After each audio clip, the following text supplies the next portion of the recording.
নমস্কার সবাইকে, আশা করি আপনারা সবাই ভালো আছেন। মহুয়ার নতুন একটি ব্লগে আপনাদের সবাইকে জানাই অনেক অনেক স্বাগত। আজকে সকালটা কিন্তু রান্নাঘর থেকেই শুরু করলাম।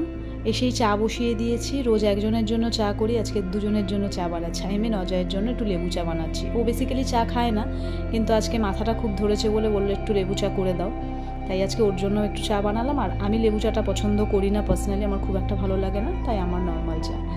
যখন আগে শ্বশুরবাড়িতে ওই বাড়ি ছিলাম তখন চা যখনই শাশুড়ি মাই সকালে চাটা করতো, তা চাটা করলেই না সোজা একদম ওপরে গিয়েই ব্যালকনিতে বসে পড়তাম। ওখানে বসে জমিয়ে চাটা খেতাম, যেহেতু রাস্তার ধারেই বাড়ি ছিল। আর ওই ব্যালকনিতে চাটা বসে খেতে এত ভালো লাগতো। ব্যালকনি থেকে বসে দুর্গা পুজো, পাড়ার কালী পুজো সব কিছুই বাড়ির সামনে হতো।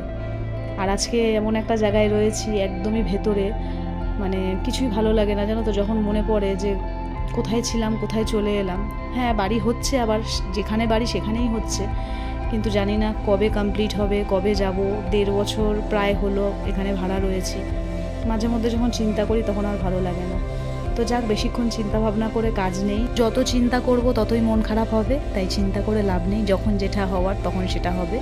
তো কাল রাতে যে বাসনগুলো মেজে রেখেছিলাম সেই বাসনগুলো আগে গুছিয়ে জায়গায় রেখে দেবো। আর এখন যে চা করলাম, চায়ের বাসনগুলোও ধুয়ে রেখে দিলাম। সংসারের কাজ কিন্তু বাইরে চাকরি করতে যাওয়ার থেকে কোনো অংশেই কম নয়। ছোটোবেলা থেকে যেহেতু একটু ভীতু প্রকৃতির ছিলাম, তো মা কোনোদিনই না মায়ের চোখের আড়াল আমাকে করেনি। মানে স্কুল বলো, কলেজ বলো, সব কিছুই মায়ের চোখের সামনেই আমাকে পড়িয়েছে।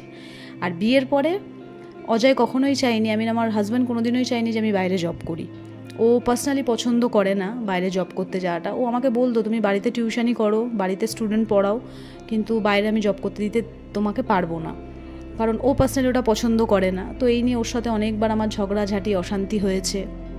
কিন্তু পরে যখন আমি কনসিভ করলাম না, বিয়ের পরে আমি স্কুলেও জব করেছি, মানে যে প্লে স্কুলগুলো হয় সেগুলোতে জব করেছি আমি, কিন্তু কনসিভ করার পর ছেড়ে দিয়েছি। কিন্তু ছেলে যখন হলো, তখন ওর মায়ায় আমিও আর করতে যেতে চাইনি। আমি অনেক ভালো ভালো জবের অফার পেয়েছিলাম, কিন্তু তখন ওই যে সন্তানের মায়ায় পড়ে গেছি বলে তাই তখন আর করতে যাওয়া হয়নি।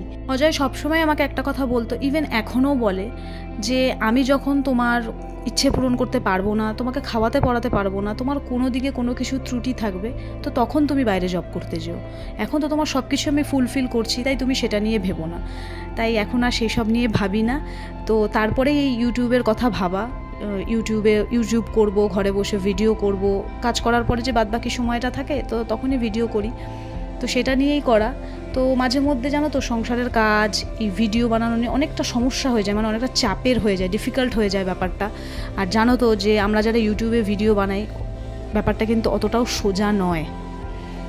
ক্যামেরা এখানে রাখলে ভালো হবে, এইভাবে পজিশান নিতে হবে, এইভাবে ফোকাস নিতে হবে, কাজটা কিন্তু অনেকটাই টাফ। আবার তার সাথে সাথে তোমার কিন্তু সংসারের কাজটাও করতে হবে। তো সব মিলিয়েই চলা, সব মিলিয়ে সব কিছু করা। আজকে অনেকগুলো কথাই বললাম তোমাদের সাথে, অনেক কিছু শেয়ার করলাম। আর এদিকে দেখো আমার রান্নাবান্না করে সংসারের সব বাদবাকি কাজ হয়ে গেছে। আর আজকে এতটাই গরম পড়েছে, আমি পুরো ক্লান্ত হয়ে গেছি। স্নান করতে যাওয়ার ইচ্ছেটুকু আমার নেই, আমি পুরো ঘরে এসে শুয়ে পড়েছি, এতটাই শরীর খারাপ লাগছে। তো উঠেছি, তারপরে উঠে স্নান করেছি, পুজো করেছি, খাওয়া দাওয়া করেছি। আর বিকেলবেলা একটুখানি এই ছোলা মাখা, সেদ্ধ ছোলা দিয়ে ছোলা মাখা বানিয়েছিলাম, সেটা সবাই মিলে খাওয়া দাওয়া করেছি। আর আজকের ভিডিওটা এখানেই শেষ করবো। আজকের ভিডিওটা বেশি লেন্দি করলাম না। ভিডিওটা যদি ভালো লাগে তোমরা একটা লাইক করো, কমেন্ট করো। খুব তাড়াতাড়ি দেখা করবো নতুন আরেকটা ভিডিওর সাথে। ততক্ষণের জন্য সবাই সুস্থ থেকো।